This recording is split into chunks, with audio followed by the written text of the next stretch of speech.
Vamos abrir a nossa Bíblia no Salmo 121, onde nós iremos meditar nessa noite com a graça do Senhor, nesse belíssimo Salmo, e rogar ao Senhor que possamos tirar dele algumas lições importantes para a nossa vida prática. Abra comigo a palavra de Deus, o Salmo 121.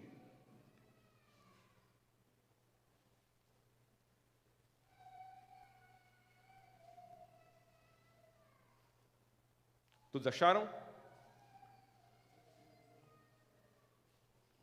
Diz assim o Salmo 121, volte sua atenção para o texto, que nessa hora, exatamente nada tire sua atenção da palavra de Deus, para que você possa estar conectado à palavra dele. Diz assim: eleva os meus olhos para o monte, ou para os montes, de onde me virá o socorro? O meu socorro vem do Senhor que fez o céu e a terra. Ele não permitirá que os teus pés vacilem, não dormitará aquele que te guarda. É certo que não dormita, nem dorme o guarda de Israel. O Senhor é quem te guarda, o Senhor é a tua sombra à tua direita. De dia não te molestará o sol, nem de noite a lua. O Senhor te guardará de todo mal, guardará a tua alma, todos juntos, verso 8. O Senhor guardará a tua saída e a tua entrada, desde agora e para sempre. Amém. Feche seus olhos, vamos orar mais uma vez. Seja sincero com o Senhor, meu irmão, nessa hora. Diga: Senhor, fala comigo. Eu não saí de casa, Senhor, para uma reunião social. Eu não vim ver irmãos que eu não vejo no decorrer da semana somente. Nós viemos aqui ouvir tua voz, ó Deus. E há uma carência no nosso coração, a começar pela voz do Senhor. E Deus, eu não posso começar mais uma semana, eu não posso começar mais uma semana de afazeres, sem Deus ter a plena convicção de que ouvimos a Tua voz, de que eu ouvi a Tua poderosa voz. Então eu te peço muita graça nessa hora, graça para transmitir a Tua palavra, para pregar a Tua palavra com ousadia, no poder do Espírito Santo. E ao mesmo tempo eu rogo graça para o Teu povo, esse povo que foi comprado pelo sangue do Cordeiro, que está aqui não assistindo um culto, mas que participou ativamente desse culto, do início até agora. E agora, com reverência e temor, eles querem ouvir a voz do Senhor. E eu te peço, se faça presente, Senhor. Que a Tua palavra ganhe o nosso coração, a nossa mente, de uma forma, Deus, inexplicável. E que possamos sair daqui transformados pelo poder da Tua palavra, no nome de Jesus. Amém. Amém. Amados, conta-se uma história que uma certa noite houve um forte temporal.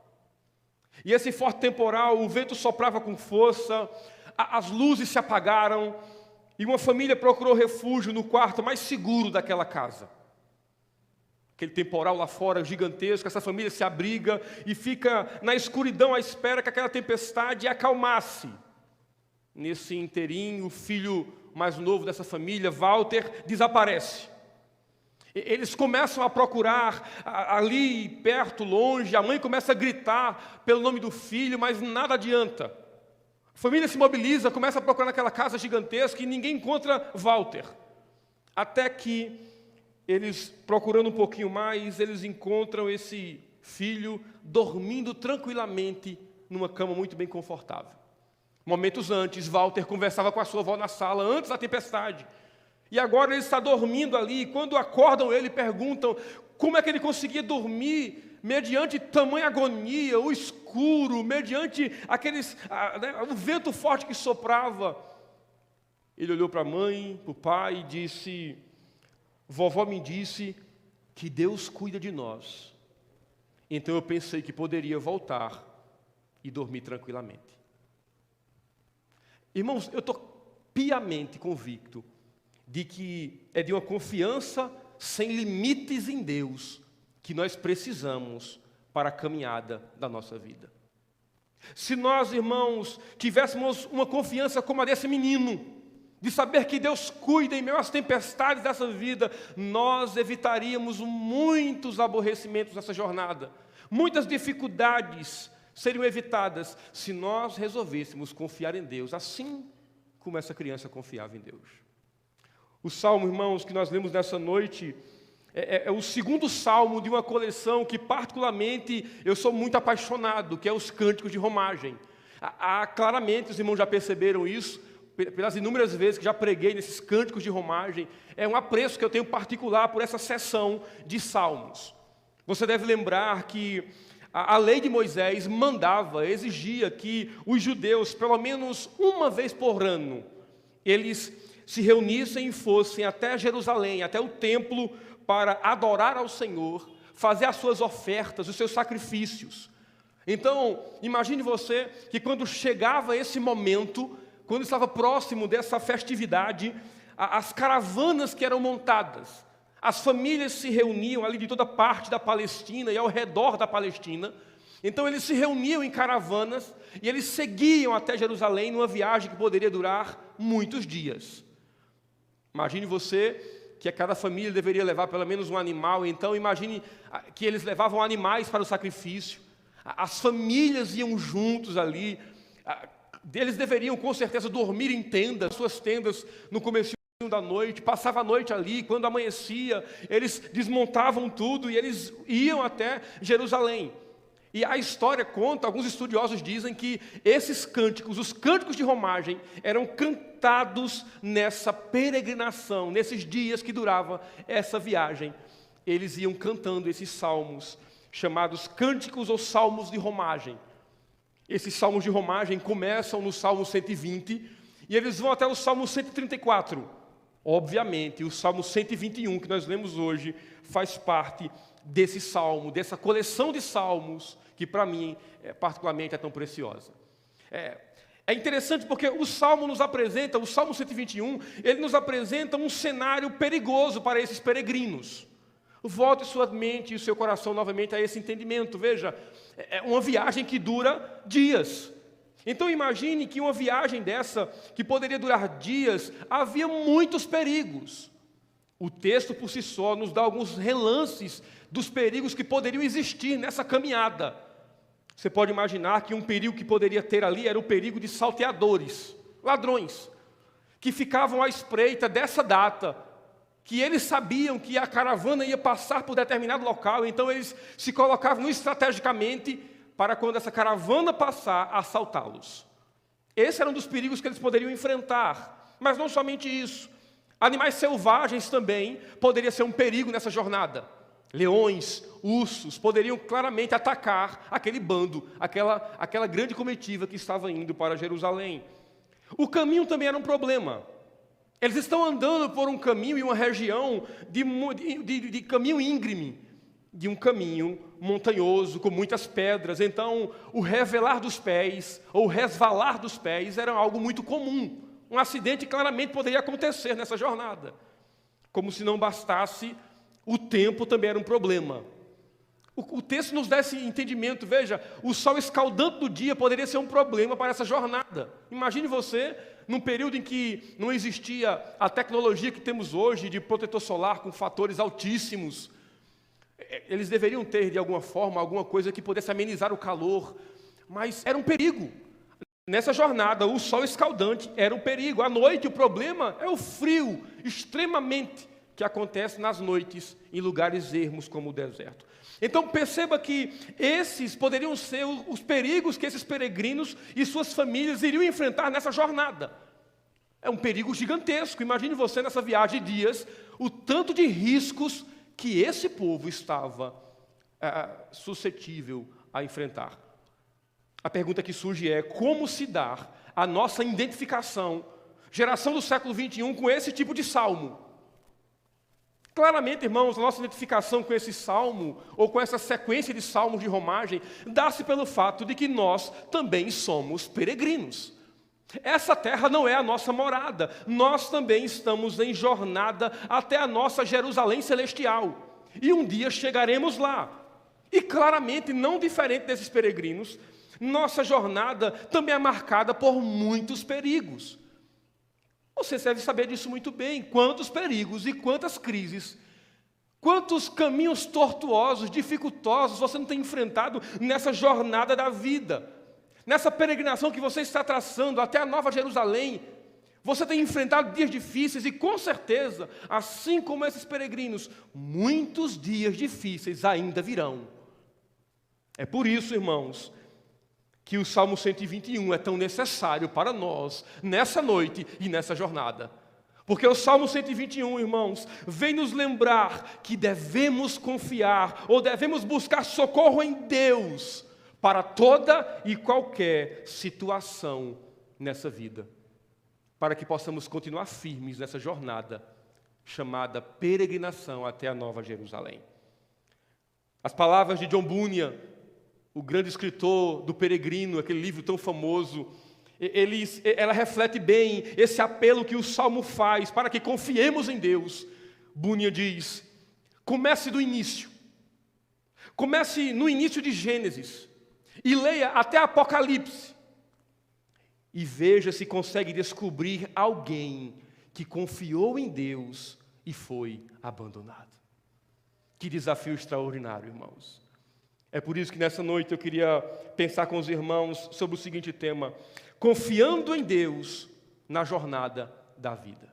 Você precisa confiar em Deus nessa jornada da vida. Parece uma questão e uma afirmação muito óbvia, mas há implicações gigantescas nessa afirmação. Veja, perceba que todo esse salmo que você conhece muito bem, que já ouviu por diversas vezes e muitas outras pregações, perceba que todo esse salmo é desenvolvido a partir de um questionamento.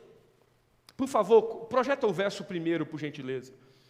Veja que o questionamento que surge no início do salmo é: elevo os meus olhos para os montes, de onde me virá o socorro? Irmãos, essa pergunta que inicia o salmo, ela não tem a intenção de colocar em dúvida quanto ao auxílio de Deus. Ela não visa dizer: será que Deus pode nos salvar nessa jornada? Será que Deus conseguirá nos auxiliar nessa jornada? Muito pelo contrário. Essa pergunta inicial, esse questionamento inicial, ele vem realçar a verdade de que Deus é o ajudador do seu povo. É isso que vem realçar. A palavra montes aqui, no verso 1, ela não tem uma unanimidade entre os estudiosos. Ela é um pouco enigmática. Porque a palavra montes aqui pode significar o Monte Sião. O Monte Sião, onde a Arca da Aliança estava, onde simbolizava a presença de Deus, onde se fazia presente a presença do Senhor. Outros advogam dizendo que montes aqui significa um lugar de refúgio, um lugar alto, um lugar onde a segurança é melhor. Outros advogam dizendo que montes aqui significa um lugar de perigo. Perigo porque Jerusalém era localizada numa região muito montanhosa, cercada por montes. Então, esses que advogam dizendo que montes significam um lugar de perigo, eles fazem isso dizendo que os montes eram um lugar onde os salteadores se escondiam, para que quando essa jornada passasse, quando essa peregrinação passasse, eles descessem e assaltassem aqueles peregrinos. Claramente, irmãos, dá para perceber que eleve os meus olhos para os montes é um claro pedido de socorro de alguém. Alguém está dizendo: Senhor, eu preciso de socorro nessa jornada. E é a partir desse questionamento, irmãos, que o salmista vai nos mostrar o porquê devemos confiar em Deus na jornada da nossa vida. E o salmista vai dizer, em primeiro lugar, que eu preciso confiar em Deus na jornada da vida. Primeiro, porque Deus é a fonte de todo o socorro que nós precisamos. Veja que o verso 2 diz: o meu socorro vem do Senhor, que fez o céu e a terra. Irmãos, essa afirmação que você já ouviu por diversas vezes, já citou, já encontrou estampado em diversos lugares, o salmista está declarando, ou melhor, o salmista está descartando a possibilidade de continuar a jornada da vida confiando em mãos humanas. Ele está dizendo: eu não posso continuar essa vida, essa jornada que vai durar dias, perigosa, eu não posso fazer ela confiando na força do meu braço. O socorro que ele tanto precisa para si, para a sua família, para os peregrinos, não está na força do braço deles. Esse socorro que eles precisam não estão nas suas habilidades. Alguns estudiosos dizem que essa caravana, elas poderiam ir armadas. Cada líder da sua família desceria com armamento para proteger o seu povo. Mas interessante que o salmista está dizendo: a minha segurança não vem nem dessas coisas. O salmista sabe de algo que parece que nós esquecemos na jornada da vida. O salmista sabe que se Deus não os socorrer nessa jornada, se Deus não for o socorro deles nessa jornada, o socorro não virá de mais ninguém nessa vida. Eles têm a plena convicção. É por isso, irmãos, que a resposta do salmista no verso 2, ela salta os montes. A resposta do salmista no Salmo 2, ela pula para o universo. E ela coloca diante daqueles peregrinos a fonte de real socorro que eles tanto precisam nessa jornada. A fonte de todo socorro e proteção que eles tanto anseiam não está nos montes, não está em coisas, não está em pessoas, como o Salmo bem diz. O socorro que eles precisam está no Senhor, vem além dos montes, está no Senhor. Mas só que a resposta do salmista não é uma simples resposta. Aparentemente parece ser, veja, de quem vem o seu socorro? O meu socorro vem do Senhor. Parece ser uma resposta simples, mas não se engane com ela. Essa resposta de maneira nenhuma é simples, pelo contrário. Aliás, ela não é nem um clichê, não é um clichê que nós dizemos automaticamente. Muito pelo contrário, a resposta do salmista é fonte de grande consolo e confiança para aqueles que estão fazendo a jornada da vida. Perceba que o salmista diz: o meu socorro vem do Senhor. Mas escute, num período e num mundo, uma época em que eles estavam cercados por vários deuses. Deus da lua, gente que adorava a lua, gente que adorava o sol, e adorava animais, adorava imagens de escultura. O som de definir quem é o Deus que é socorro dele.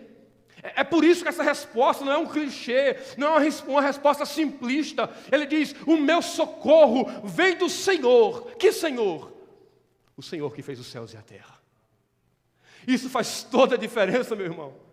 Há um significado gigantesco, porque as mesmas palavras aqui, esse mesmo Senhor aqui manifesto no Salmo 121, é o mesmo Senhor que é citado e manifestado lá em Gênesis capítulo 1, verso 1, quando diz: no princípio criou Deus os céus e a terra. Moisés, de forma extraordinária, ele vai dizer: olha, é esse Deus que criou todas as coisas. Ele cria a partir do nada. Quando nenhuma matéria existia, quando nada existia, quando tudo era vazio e sem sentido, Ele criou todas as coisas.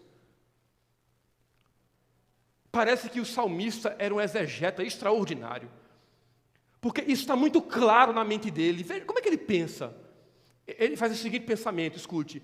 Ele diz: se Deus tem poder para criar todas as coisas a partir do nada, obviamente, Ele tem poder para me guardar nessa jornada da vida. Que raciocínio extraordinário. Veja, ele recorre a uma criação macro, grandiosa, um Senhor que cria do nada, para dizer: se Ele tem poder para fazer isso, Ele tem poder para me guardar nessa jornada. Consequentemente, isso é um fato. Os céus, a terra e tudo o que foi criado, meu irmão, estão a serviço dEle, e nada acontece sem a permissão de Deus. Talvez o seu questionamento hoje seja o mesmo do salmista. Talvez você esteja olhando para todos os lados. Talvez você tenha olhado para as pessoas que estão ao seu redor. Talvez nessa jornada da vida você está olhando para os montes da incerteza, os montes do perigo, os montes do medo, e está perguntando: de onde me virá o socorro? Você que sofre, você que enfrenta dores que parece que ninguém te entende, você diz: Senhor, de onde me virá o socorro agora? Qual é o consolo para aqueles que estão clamando de igual forma, que é legítimo? Qual é o consolo para aqueles que enfrentam as dores dessa vida, na jornada, e estão dizendo: Senhor, eu não sei mais o que fazer, de onde me virá o socorro? Meu amado irmão, a resposta, consequentemente, não poderá ser diferente da do salmista. A resposta para você nessa noite, para mim nessa noite, é: o meu socorro continua vindo do Senhor, Criador do céu e da terra, e que todas as coisas está sujeito à sua vontade. O nosso socorro continua vindo do Senhor. E veja, e nós precisamos crer nisso rapidamente. Eu não posso tratar isso como um jargão da minha vida. Eu preciso crer que o meu socorro de fato vem do Senhor, Criador de todas as coisas. Eu não posso continuar imaginando que o meu socorro vem dos meus recursos.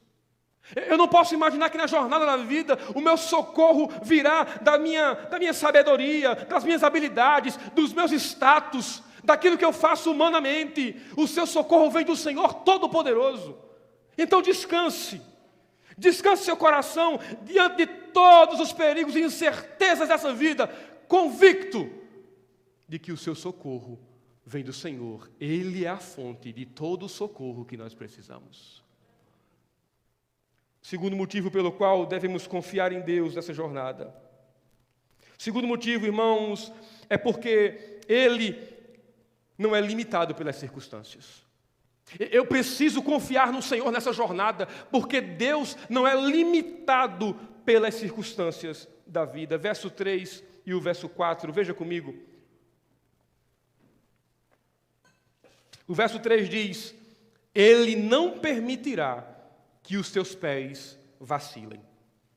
Não dormitará aquele que te guarda. Verso 4, é certo que não dormita, nem dorme o guarda de Israel. Esse verso 3 é enigmático, irmãos, porque alguns pregadores ou estudiosos, como Charles Spurgeon, que nós costumamos chamar de o príncipe dos pregadores, e alguns outros comentaristas vão dizer que esse verso 3, por favor, está aqui já, né? O verso 3, ele não deve ser entendido como uma afirmação, mas ele deve ser entendido como uma oração, um pedido, um desejo. E aí os estudiosos apelam para a exegese do texto, o entendimento da língua original. E eles vão dizer que a palavra não, que aparece em 2 vezes no texto, nesse verso 3, ela deve ser traduzida, normalmente ela é traduzida não como uma afirmação, mas como um pedido. Exemplo, quando alguém diz assim: não, por favor, não.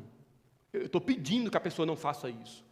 Ou quando alguém diz assim: não deixe isso acontecer. Parece que esse é o melhor entendimento para o verso 3. Se assim for, irmãos, sendo assim, esses peregrinos estão dizendo o seguinte: que o Senhor não permita que os meus pés vacilem. Eles estão dizendo que não dormite aquele que te guarda. Em meio aos perigos da jornada, eles estão pedindo que o Senhor sustente os seus passos nesse caminho. Esse caminho marcado por pedras, escorregadios, de montes e vales. Ele está dizendo: Senhor, me sustenta para que eu não caia. Que nessa jornada, Senhor, o Senhor não cochile. Que nessa jornada o Senhor não durma. Não parece uma oração estranha? Como é que o Senhor me está dizendo e pedindo que o Senhor não durma? Mas eu tenho certeza que você já fez esse tipo de oração. Eu já fiz costumeiramente esse tipo de oração. Veja, quem nunca orou dizendo o seguinte: Senhor, que o Senhor não me abandone. Como é que Deus vai abandonar o seu povo da aliança? Como é que Deus vai abandonar alguém que Ele morreu na cruz? É óbvio que isso não vai acontecer, mas costumeiramente nós oramos dizendo: Senhor, não me abandone. Senhor, não me esqueça. Como é que o Senhor vai esquecer de quem Ele morreu por Ele? Então note que nós não temos, parece que não temos uma afirmação, mas parece que o texto nos apresenta um pedido: Senhor, que o Senhor segure em minhas mãos, que o Senhor não permita que eu fique sozinho nessa jornada, não cochile, por favor. Porque se o Senhor tirar 1 segundo de folga nessa jornada, eu vou estar quebrado, eu vou ser destruído. Essa oração costumeiramente é feita, veja, e ai de nós, se o Senhor não sustentasse os nossos pés. Irmãos, ai de nós, se o Senhor não nos guardasse nessa jornada. Então, a oração do salmista também deve ser a nossa oração: Senhor, não permita que os meus pés vacilem. Senhor, que na jornada da vida eu não seja seduzido pelos laços do pecado, para que eu não venha tropeçar e cair. Senhor, que nessa jornada o Senhor não me perca de vista, porque se o Senhor piscar um segundo sequer, eu vou me desviar. Eu vou cair porque é a minha natureza. Irmãos, eu fiquei pensando, você já imaginou, parou para pensar se o Senhor cochilasse, como nós cochilamos costumeiramente quando estamos cansados e viemos para o culto, e a gente pega aquele velho cochilo, a gente perdeu alguma coisa, foi muito rápido, mas perdeu. Já imaginou se o Senhor cochilasse e esquecesse você por um segundo? O que seria de você na jornada da vida se o Senhor te esquecesse ou dormisse e cochilasse? Pedro nos diz o que poderia acontecer. Pedro vai dizer: sede sóbrios e vigilantes. O diabo, o vosso adversário, anda em derredor, rugindo como leão, procurando alguém para devorar. Era isso que aconteceria se o Senhor dormisse ou cochilasse nessa jornada. Mas, irmãos, escute isso. Se Spurgeon está certo, se esses estudiosos que defendem essa ideia do verso 3 como um desejo está certo, se o verso 3 é um desejo, o verso 4 é uma resposta a esse desejo, é uma resposta à oração feita no verso 3. Veja como inicia o verso 4. É certo que não dormita, nem dorme o guarda de Israel. A palavra que inicia o verso 4 é interessante, porque a ideia aqui é a ideia de um cálculo matemático. É certo. A ideia é alguém que pegou todos os cálculos, colocou numa planilha, viu todas as variantes e calculou muito bem, e depois de um tempo, ele diz: olha, eu fiz todos os cálculos, e eu cheguei a um resultado. E ele diz: é certo que não dormita, nem dorme o guarda de Israel. Ele está dizendo, na jornada da vida, não há possibilidade de você caminhar sozinho, porque o seu Deus, Ele não cochila, Ele não dorme, Ele está atento. É por isso que nós precisamos orar, ou melhor, é por isso que nós devemos orar ao Senhor, porque Ele não cochila, Ele não está desatento ao seu povo, um minuto sequer. Essa imagem de dormir é interessante, há um caso na história que representa muito bem isso. Você deve lembrar quando Elias desafiou os profetas de Baal. Você lembra disso? Em que os profetas de Baal fizeram um sacrifício. Eles são desafiados por Elias a clamar, e eles começam a gritar, e eles cantam, eles se mutilam, e Baal não desce para consumir o holocausto, para consumir aliás, o sacrifício. Elias começa a zombar deles e dizer: olha, grita mais alto. Grita mais alto, porque quem sabe ele está meditando, ou quem sabe ele está viajando, ou dormindo. Grita mais alto, clama mais alto, porque quem sabe ele desperta. O que Elias está fazendo aqui, irmãos? Veja, parece ser uma zombaria sem sentido, mas não é. Elias está fazendo algo muito estratégico. Veja, Elias está atribuindo atividades humanas a Baal. Os profetas de Baal dizem: Baal é Deus. E Elias está dizendo: como é que ele é Deus? Ele está dormindo, cansado. Por que ele não desperta? Se ele é Deus, por que ele não consome o sacrifício? Elias está mostrando, irmãos, a estupidez que é servir a um Deus que tem sono, que se cansa, que é igual ao ser humano. O que o salmista está dizendo no Salmo 121 é: Deus não é como Baal é. Deus não é como nós somos, que nos cansamos, temos fadiga, e temos sono, e cansaço, e precisamos descansar para ficar bem. Deus não é manchado e marcado pelas limitações humanas. É por isso que você está seguro nas mãos de Deus. É por isso, irmãos, que você tem o melhor guarda que pode existir. É por isso que você tem o melhor protetor dessa vida. O mais forte, o mais preparado, o guarda de Israel está do seu lado. É Ele quem te faz garantir segurança, meu amado irmão. Como bem afirma o Salmo 4, verso 8, em paz me deito e logo pego no sono, porque é o Senhor quem vela pelo sono do salmista. Você parou para pensar num mundo com milhões de pessoas, o Senhor não esquece de uma delas sequer. Um mundo com tanta gente, e Deus lembra de você, faz você velar em segurança, faz você deitar e dormir em segurança, tem guardado você nessa jornada, meu amado irmão. Ele pode fazer isso, eu preciso confiar nele, porque ele não é marcado, não é manchado pelas limitações humanas. Terceiro motivo pelo qual nós precisamos confiar em Deus nessa jornada. Em terceiro lugar, irmãos, eu preciso confiar em Deus nessa jornada da vida, porque Ele caminha junto do seu povo. Ele está andando lado a lado com o seu povo. Veja aí o verso 5 e o verso 6 agora. O verso 5 diz: é quem te guarda. O Senhor é a tua sombra à tua direita.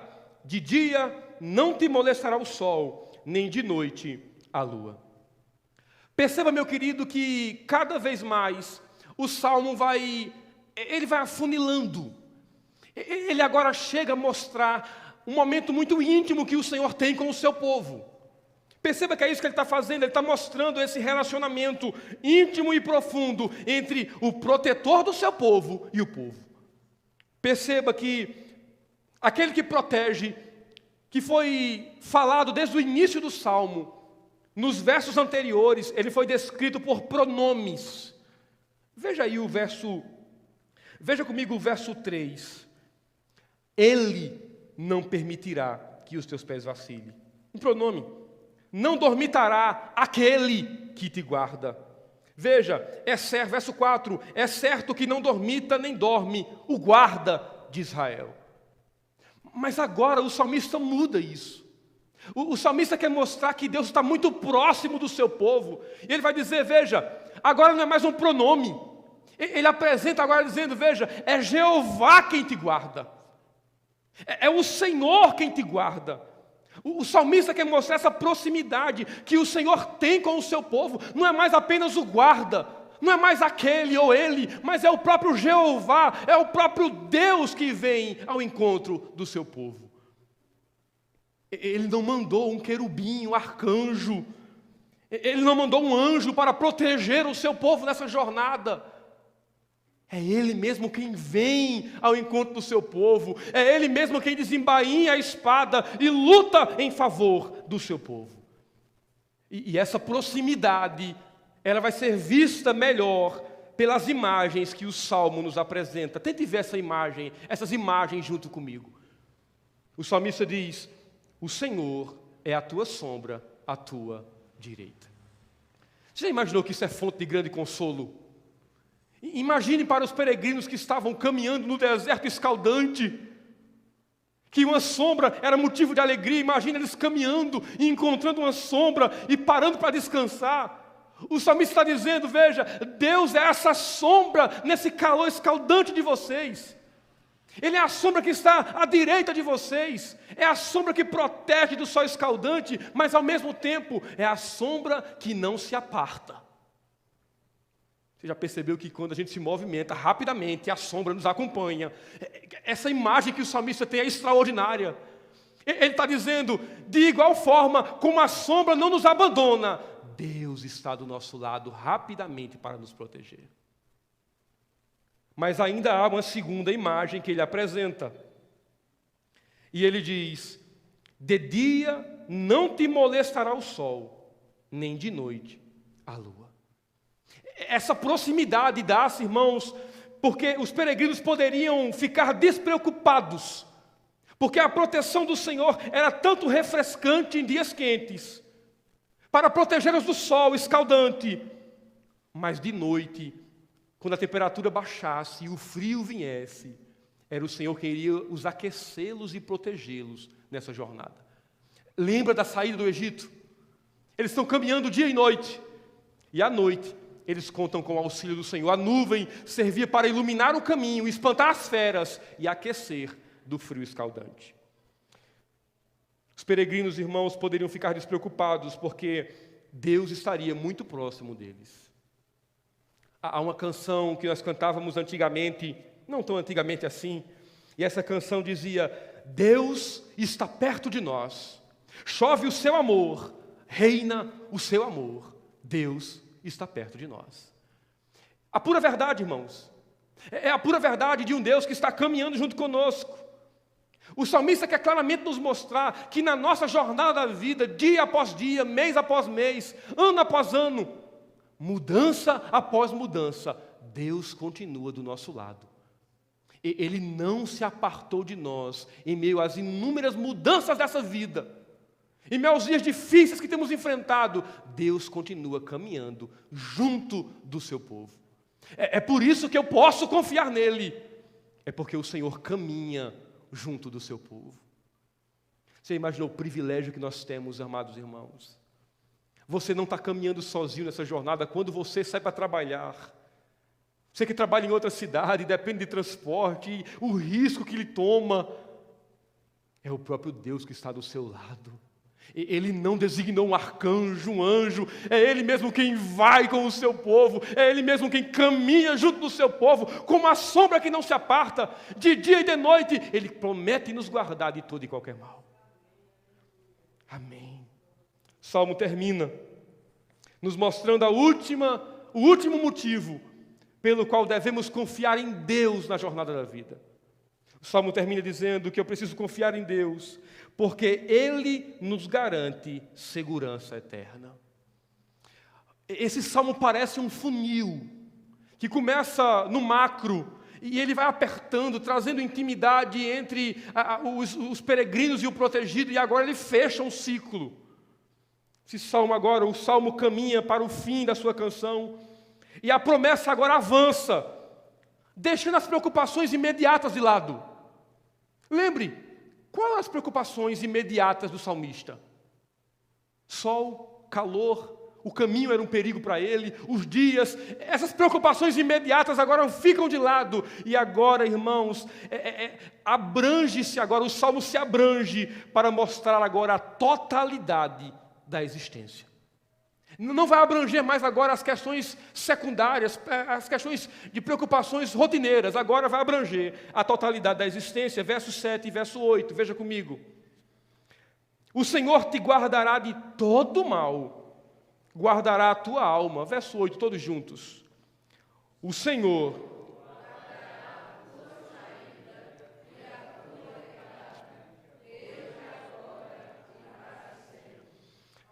Amém. Esses versos finais, eles são emblemáticos demais. Porque, veja, não significa dizer que esses peregrinos não enfrentariam dias difíceis, problemas.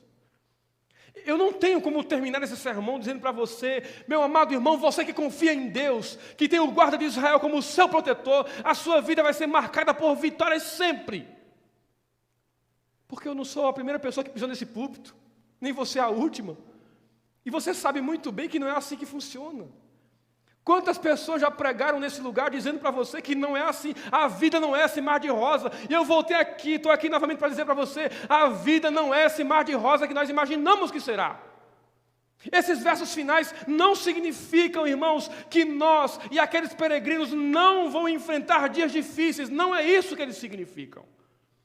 Eu concordo com o estudioso bíblico, quando ele diz que à luz de outros textos bíblicos, ser guardado de todo mal não significa uma vida bem almofadada. É esse o termo que ele usa. Uma vida bem confortável, com ausência de problemas. Não é isso que significa ser guardado de todo mal. Ele disse que ser guardado de todo mal significa uma vida bem armada, bem preparada. Como bem disse o poeta no Salmo 23, o verso 4, ainda que eu ande pelo vale da sombra da morte, eu não temerei mal nenhum. Por quê? Porque tu estás comigo. A tua vara e o teu cajado me consolam. É essa vida bem preparada, que sabe que o vale vai chegar, que os dias difíceis vão chegar, mas Deus está com ele, o protetor de Israel está com o seu povo, para o guardar em todo e qualquer caminho e lhe preparar para enfrentar o dia mau. O escritor famoso dos nossos dias, chamado Max Lucado, ele disse, confiar em Deus não significa não termos problemas, mas sim que não estamos sozinhos para enfrentá-los. Dias difíceis virão, mas Deus está contigo nessa jornada. Você não está sozinho na jornada da vida. Mas ainda assim, o Salmo continua emblemático, o final dele. E a pergunta que surge é: será que Deus nos guarda realmente de todo mal?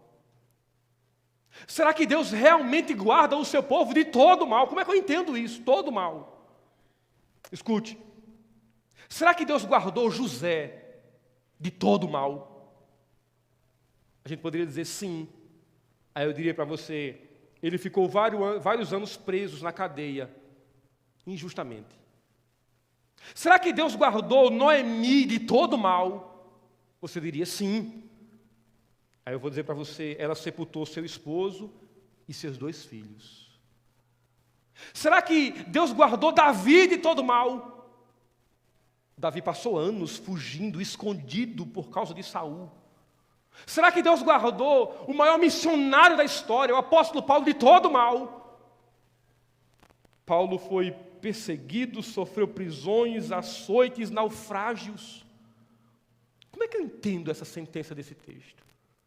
Que mal é esse? Em que sentido Deus promete guardar o salmista de todo mal? Escute isso, meu irmão. Para responder a isso, eu preciso entender que existe algo pior do que perder o emprego nessa vida. Eu preciso entender que existe algo pior do que perder a saúde, perder o dinheiro, perder a reputação. Esses são exemplos de mal transitório, que infelizmente no decorrer da vida nós perdemos. É um emprego que ganhava bem, agora ganha pouco, ou talvez nem emprego tem mais. Perde a saúde, perde o familiar, perde o dinheiro, perde o status. O salmista quer nos mostrar que existe algo pior a perder. A pior de todas as percas, irmãos, é perder a Deus. Essa é a pior de todas as percas. Nenhuma perca nessa vida, nenhum bem transitório nessa vida pode ser comparado com o prejuízo de perder a Deus. O que o salmista está dizendo, em suma, é: você pode caminhar tranquilo, porque você pode perder tudo nessa vida. O dinheiro, o sossego, a saúde, mas ninguém consegue tirar a sua salvação em Cristo Jesus.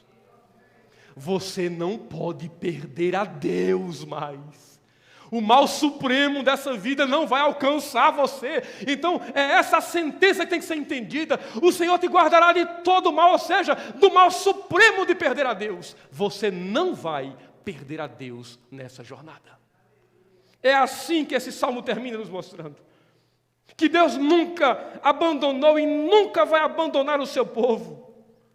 É assim que o salmo termina, mostrando que somente Ele pode dar segurança eterna ao seu povo. Somente Deus pode dar segurança à nossa alma. Há um cantor paraibano que eu gosto muito dele, é um amigo, João Manô. E há uma canção que ele fez do Salmo 139. Ele colocou a melodia naquele salmo e ele diz: me pusestes em tuas mãos, tal ciência é para mim maravilhosa. Aí ele diz: e não há nada aqui que me arranque das tuas mãos maravilhosas. Olhe para a cruz. Olhe para a cruz do Calvário, ela é a prova disso. Olhar para a cruz do Calvário é a prova de que ninguém, como bem disse o apóstolo Paulo, quem poderá nos separar do amor de Deus? Ninguém vai conseguir fazer isso, porque a sua vida está muito bem guardada, a sua alma está guardada em Cristo Jesus, na cruz do Calvário. Você pode caminhar tranquilo. Por isso, irmãos, que nós não olhamos hoje para o Monte Sião e dizemos: de onde me virá o socorro? Nós olhamos hoje para um outro monte, o Monte do Calvário. E lá nós enxergamos nosso Cristo crucificado, os nossos pecados e a nossa dívida paga nele. E aí sim nós podemos ter a plena convicção de que a nossa alma está bem guardada em Cristo Jesus. A questão aqui, final, é: o que é que eu faço agora? O que é que eu faço mediante tantas verdades e promessas consoladoras? Perceba que do início do Salmo até agora, as promessas são extraordinárias. Elas vão crescendo de nível, vai aumentando, trazendo mais consolo, mais segurança. O que é que eu faço agora? O que é que você faz agora com isso? Eu tenho uma boa sugestão para você. Continue. Continue vivendo. Continue vivendo a sua peregrinação chamada vida. Mediante o Salmo 121 e essas verdades, meu conselho para você é: continue vivendo. Continue vivendo intensamente essa vida. Continue com seus afazeres e responsabilidades normais da vida. Continue indo trabalhar, enxergando no trabalho a fonte de bênção que Deus te deu. Continue indo para o trabalho, voltando para casa, depois de um dia puxado. Continue estudando, se especializando, crescendo. Continue vivendo, amando as pessoas que estão à sua volta. Continue vindo para a igreja, adorando ao Senhor publicamente, servindo no ministério que o Senhor te confiou. Continue vivendo essa vida. Viaje, usufrua bem dessa vida, continue. E a pergunta poderia ser: por quê? Por que eu preciso viver essa vida intensamente? Por quê? O verso 8 responde. O verso 8 diria: porque o Senhor guardará a tua saída e a tua entrada, desde agora e para sempre. Amém. Você pode continuar a jornada da vida, convicto de que a sua entrada e a sua saída está segura em Cristo Jesus. Eu não encontrei nenhuma explicação melhor para esse verso final do que as palavras de Charles Spurgeon. Escute, eu termino com elas. Ele diz o seguinte, olhando para o verso 8, ele diz o seguinte: quando sairmos pela manhã para trabalhar e voltarmos para casa para descansar, ao entardecer para descansar, o Senhor nos guardará. Aí ele continua dizendo, e agora ele abrange a sua posição dizendo: quando sairmos ainda jovens para começar a vida e voltarmos no final dela para morrer, o Senhor também nos guardará. É assim que ele diz: guardará a sua entrada e a sua saída. Seja começando a vida, seja terminando ela, nós temos segurança em Cristo Jesus. A nossa vida está muito bem segura em Cristo Jesus.